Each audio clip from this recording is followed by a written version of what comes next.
అగస్త్య భ్రాత అని ఒక పలుకుబడి లోక వ్యవహారంలో ఉంది కదా, దీనికి నిజమైన అర్థం ఏమిటి? అగస్త్యుడు లోపాముద్ర దంపతులు సప్తర్షి మండలంలో వీరిని మనం గమనిస్తూ ఉంటాం. ఈ అగస్త్యుడికి ఒక సోదరుడు కూడా ఉన్నాడు. అతడి పేరు ఎక్కడా కానరాదు, వినపడదు.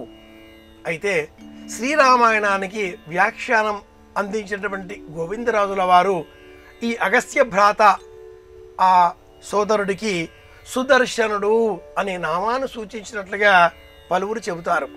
గోవిందరాజీయంలో ఈ సుదర్శన నామాన్ని మనం గమనించవచ్చు.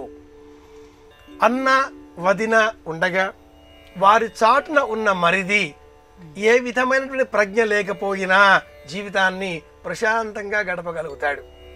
ప్రతి వ్యక్తికి 5 తల్లులుంటారు.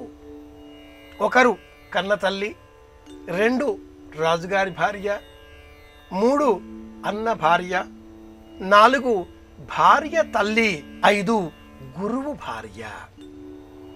ఇలా 5 తల్లులలో అన్న భార్య కూడా మాతృ సమానరాలు కనుక అన్న వదినల చాటున ఈ మరిది జీవితం గడిచిపోతూ ఉంటుంది.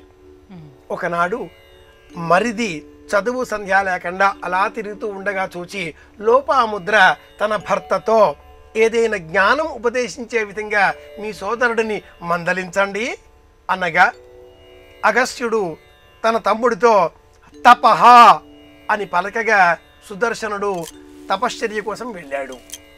12 సంవత్సరాల అనంతరం తిరిగి వస్తూ ఉండగా లోపాముద్ర మీ తమ్ముడు మళ్ళీ వస్తున్నాడండి అని చెప్పగా అగస్త్యుడు మళ్ళీ తపహ అంటూ పంపించాడు.